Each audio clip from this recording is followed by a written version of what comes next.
Okay, so I think we're live. Welcome to today's segment of the Third Testament Foundation live stream. Today I found some more text. We're pretty much just reading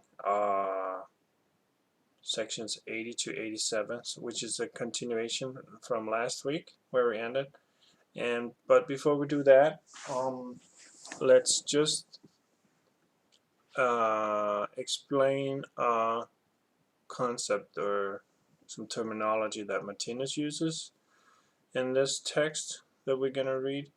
And that's in regards to the divine creative principle light radiation. Like we can see here, the planet is our planet Earth is here, moving towards the star, going counterclockwise in the spiral cycle, and leaving the orange zone of the animal kingdom, the killing principle, entering into the real human kingdom and the kingdom of love, the heaven on earth. And the portal or the entrance to that is symbolized by this star, which represents cosmic consciousness. So the planetary being Earth is actually in the process of achieving cosmic consciousness, and that's why we're seeing all these changes on the Earth right now with our consciousness, because the consciousness of the planet is changing. So what that means is that if you have here, you have Earth symbolized by this double circle here, this one here, and you can see there's a part of the top of the Earth, there's one type of consciousness, and in the middle is a different type, and then it's a third type moving away. So if you imagine that this Earth is moving towards the star here, and this star here in this symbol represent God source. So, and this is the radiation coming from God source, what Martinez calls the divine creative principle light radiation. And we see that the closer to the source, the more bright the light. Yeah. So on Earth we have these basically only two, but there's only a little bit of the third one that is of a darker radiation, and that once the one type of radiation, which is basically the consciousness of God source, is the religious principle. And so that is what Martinez calls the old world light radiation, or the old world impulse, and that covers most of the Earth. But we can see how this new world impulse, and a synonym to that is a divine creative light, the divine creative principle light radiation. So that's the new world impulse. That's right here. You see the top of the Earth right here, that one right here. So the Earth is kind of, what is it, maybe 1/8 into that. So that means that 1/8 of the beings is or the part of the planet, I really don't know what it means, but it means that the planet is moving in that direction. So more and more of this new world impulse, which Martinez calls a divine creative principle, principles of light radiation. It's a light. So what does it mean it's light? Well, it's not as if the one that's mostly on Earth right now, you can see that's there's this over here, all this here, which is the predominant consciousness type of quality of the people that has this type of consciousness, a religious principle. It's enough for them to believe in things. They don't question authority, and they just more or less just take it as at face value and don't think for themselves, and just believe that okay, maybe that's true, and then just go with that, and then just eats, believes whatever the news telling them that's true, and they don't really do their own research and find out, wait a minute, that's not really right, this stuff here. So it's enough for them just to believe.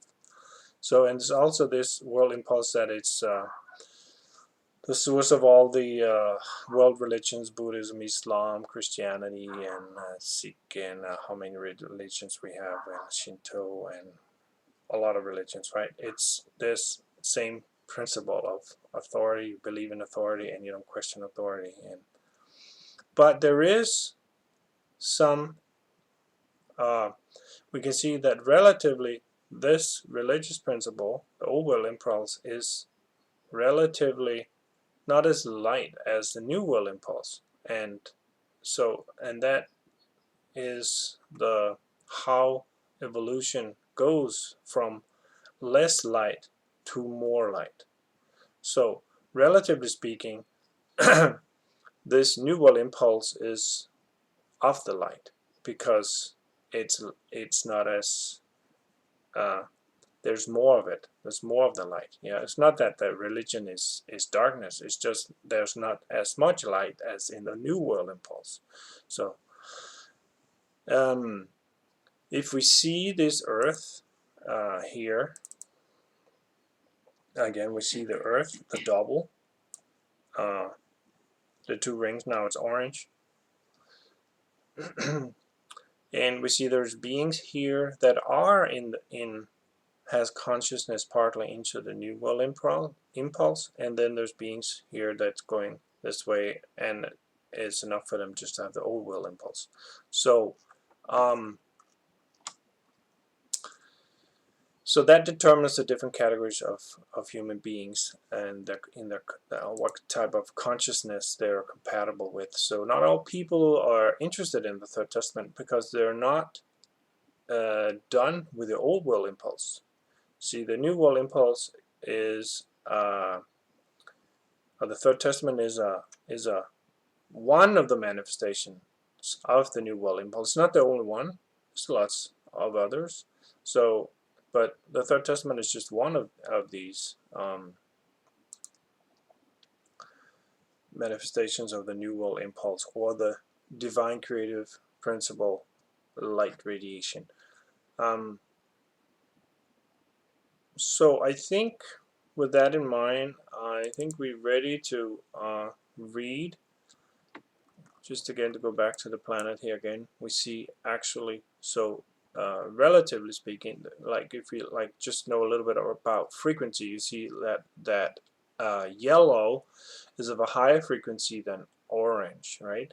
So in the symbol, using these symbolic techniques of the colors, Martinez has shown us that since the planet is moving towards a star in evolution, we see how the frequency changes from orange, less and less orange, more and more yellow, which means there's a shift in frequency from a lower frequency to a higher frequency. So there's a very gradual process. So this shift from the animal kingdom to the real human kingdom is what we're going to read about in the text. And of course, you can just read in the Book of Life, Volume 1, read the text.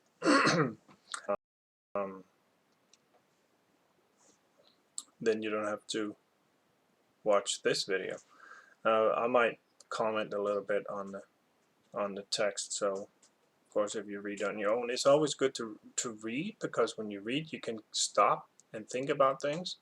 So if there's something that kind of sparked your thoughts as I'm reading this, you just pause the video, and then you can think about these thoughts that you're reading about, and then you can start again when you're ready to read on.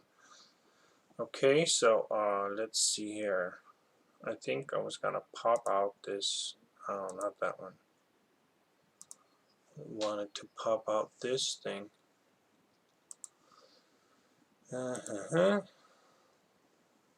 Forgot beforehand. In case somebody wants to chat. Never know. Right, and then let's see here.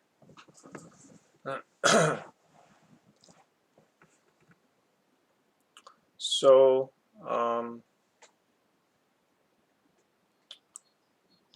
that section 80. This fight of terrestrial mankind to unite right with might has been taking place ever since the divine creative principles of light radiation began to influence the globe, and caused by the present experiences of mankind and the new will impulse. It will now take place in a quick process of change and at a speed many times faster than hitherto. So what we read about last time was this two powers, the right and the might, and how they have to unite in order for there to be a peace on the planet, right? So the right is the uncorrupt government, and the might is the money. So this fight to unite the right and the might has been taking place ever since this divine creative principles light radiation began to influence the globe, and caused by the present experiences of mankind and the new world impulse. It will now take place in a quick process of change and at a speed many times faster than until now. So it's going to go faster now, Martino says. So that it kind of feels like the whole thing is speeding up, doesn't it? This fight then, so there's a fight to unite right with might. Right now, if you just look at for example, the Federal Reserve with the might, but do they have the right as well, or is that a state-owned institution? No, it's privately owned. So how can something privately owned be right? It has to be of the people for the people, right? So this fight is ongoing right now between the uncorrupt state, also known as we the people, and private banks, central banks. So this fight then has developed from the animal instinct of self-preservation with its condition, every man for himself, and on the basis of the fact that within the animal kingdom no other protective principle exists. In the animal principle of self-preservation, there is, as mentioned above, no sense of rightness. Might alone dominates. And those living beings who were most highly qualified to forward the said principle necessarily had to conquer and become masters of the other living beings in the animal kingdom. These former beings became the founders of the present terrestrial human community.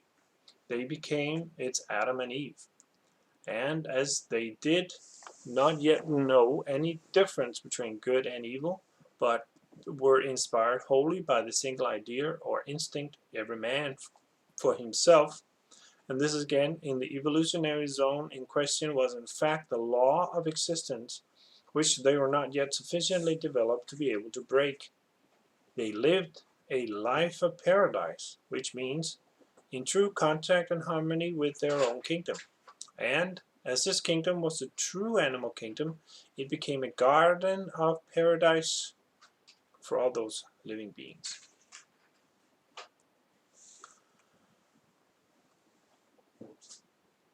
But as the Almighty, in accordance with eternal law, continuously leads living beings forward and upwards towards greater and greater light, nearer to perfection, its message was also heard by the first ancestors of mankind. Its beam was over all living beings in the form of the divine creative principles and light radiation. Then it was, that the light of justice shone for the first time on the earth, and in this light the first Adam and Eve saw that they were naked. But this realization was the first feeble glimpse of a kingdom which was not of this world, and by this glimpse of first realization of right instead of might, their accustomed animal way of life, or the principle might instead of right, was revealed to them for the first time as being sinful. The animal was thus transformed into a dawning human being, and through this change began its adversities and its disharmony with the kingdom to which for centuries it was still to be bound. The animal had thus begun to acquire the first feeble form of human consciousness, and as this form of consciousness in the said beings is always in the process of expanding, it therefore indicates that at that time they were moving further and further away from their harmony with the animal form of consciousness. They were on the way out of the Garden of Paradise. This exodus or expulsion from the Garden of Paradise in its final analysis is the same as the evolution of the said living beings from the animal kingdom to the human kingdom. Just as the fall may similarly be identified as the collective manifestation of the tendencies they inherited from the animal kingdom appearing in contrast to the dawning of human tendencies. And those living beings who are thus on their way out of the animal kingdom can now be recognized collectively as constituting terrestrial humanity. Today, terrestrial humanity is as strongly as ever before on its way out of the Garden of Paradise, or in other words, on its way towards abandoning the condition of animal happiness. So that's where the planet is moving from the orange animal kingdom to the yellow real human kingdoms. But now we're like a transitional being, right? We're in the middle of two kingdoms, like a refugee between two homes. So we're not really happy here. We're just on the journey to our new home, which is a real human kingdom. But when, as a result of the dawning of the divine creative principles light radiation, people's habitual way of life and instinct of self-preservation became more and more antagonistic to their changing state of mentality and became a greater and greater fall. Their ability to forward or fulfill the animal condition of life began to degenerate. And through this degeneration arose their real sufferings. The earth had been accursed, so to speak. And as the transformed beings now aimed at an ideal different from the animal way of life, there arose disharmony between the manifestations of the animal and the manifestations of the dawning human being. There was enmity between the seeds of the serpent and the seed of the woman, and this enmity will finally make the individual crush the head of the serpent or gain complete mastery over the animal consciousness in himself, but thereby he will himself get his heel crushed, which means that this mastery cannot possibly come about without pain and suffering. Degeneration takes the form of crushing his animal faculties or that foot which bore him to the peak, or highest form of genius of the animal kingdom, fulfilling its supreme ideals of greatness. And because of this, terrestrial man, considered as an animal, already finds himself limping. He's not an animal in the pure sense, but he is not a finished human being either. He is a wounded refugee between two kingdoms. At present he finds himself in a no man's land. He is a homeless son of God. So the conditions experienced by terrestrial man at present are not as paradise.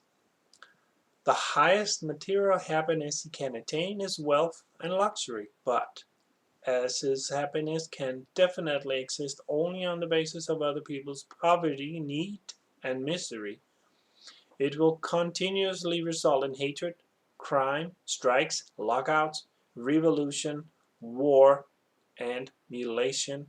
And this means unhappiness for the whole of the terrestrial community and incontestable proof of an imperfect social order, the conditions of which are still, to a great extent, that man shall gain his bread by the sweat of his brow. This is one half of the animal kingdom's degeneration or ruin, which, in connection with the other half, manifesting itself in sexual abnormalities, unhappy marriages, irresponsibility, and unfaithfulness, entails that to an increasing degree, woman must bear her children in pain. Shouldn't it be women? Women must bear, no, woman must bear her children in pain. I guess that's how they quote it.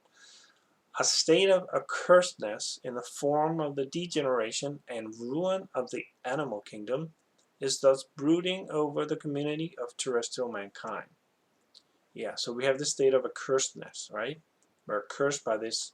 We have to go to work and work and work and come home and eat and sleep and go to work again, right, in order to survive. So this accursedness in the form of the degeneration and ruin of the animal kingdom. So we're no longer in the paradise of the animal kingdom. Like if you have pets and stuff, you know, like they're just like more or less like cats. They're just in heaven, right? They're in the paradise. They're like enjoying their life. They don't have all these duties and responsibilities to have to make money, pay the rent, and put food on the table and all that stuff. So they are in paradise. This animal paradise, we as terrestrial human beings, we're no longer a part of that because we have this state of accursedness, because the degeneration of the animal kingdom, we're moving out of the animal kingdom into the real human kingdom. So there's going to be some birth pangs there before we enter the real human kingdom. The condition of terrestrial mankind manifests itself largely as darkness. This darkness is, in the first instance, the result of the fall or of animal manifestations, and in the second instance, this result is of a deeper nature because it develops a knowledge of good and evil. The fall constitutes then, in its deepest or cosmic analysis, to eat of the tree of knowledge of good and evil. As the fall is thus the same as manifesting oneself in contact with the animal life principle, this said principle is obviously identical with that tree of knowledge. To manifest might instead of right, to take rather than to give, to live according to the idea every man for himself, and other expressions of the animal life principle will all be identical with those apples which became forbidden fruit during and after the creative principle's light radiation came into being, and the enjoyment of which within the initial area of the said principle led to expulsion from that form of happiness and harmony upon which the animal kingdom is based. So that's what I just talked about before, right? We're like a sphinx between two realms or two kingdoms. And so the animal kingdom is that garden of paradise from which the prospective human being has to be expelled. This expulsion, however, is not a punishment, but appears on the contrary as the highest expression of eternal love occurring behind all phenomena. And out of this love, laws, just as eternal, determine that living beings will be guided forwards and upwards, experiencing more and more beautiful forms of existence. and in order to influence all human beings to abandon that state of animal harmony and happiness in which they lived in the animal garden of paradise, and to prevent them from being excluded from growth towards greater light and perfection, no other means could exist than this: to let a stronger light from a higher kingdom begin to radiate into the animal kingdom. This higher kingdom constitutes the real human kingdom, and its radiant light streaming in over the earth will thus be recognizable as the voice of the Divine Father, directed towards Adam and Eve. In other words, the divine creative principle's light radiation. And Adam and Eve is just symbolic of human beings or living beings, yeah? In contrast to a stronger light, a weaker light will more or less be an expression of darkness. Thus, the animal kingdom's light or form of consciousness has to appear as darkness or imperfection, in contrast to the real human kingdom's form of consciousness or stronger light. And to the same degree as people begin to feel or experience the form of consciousness belonging to the real human kingdom, so this form becomes an ideal for all individuals, and just to that same degree, the longing for this kingdom grows, while in a corresponding degree they feel antipathy towards the animal form of consciousness. As this longing and this antipathy appear as the releasing factors for a transformation from animal to human, and this transformation is identical with the expulsion from paradise, so this expulsion will in reality not be expulsion, but will come about solely upon the basis of all the human beings' own wishes and free will. The darkness caused by this transformation or expulsion is not the outcome of being accursed either, but on the contrary, in its cosmic analysis, it is to be considered as identical with the education, which will enrich the individual with those qualifications which make him capable of living so closely in contact with the laws of the real human kingdom that later on he can be born as one of that kingdom's own beings and can appear as a divine human being. So this basically, this education is the evolution, right? Get more and more evolved. That this education is at times of a painful nature is simply because, cosmically speaking, it also has to act as a danger signal. It is like a bell that rings when the individual is going astray, and the more the individual strays from the natural way, the louder it will ring. From a cosmic aspect, all the pain in the world, physical as well as mental, constitutes therefore the greatest form of protection for all living beings.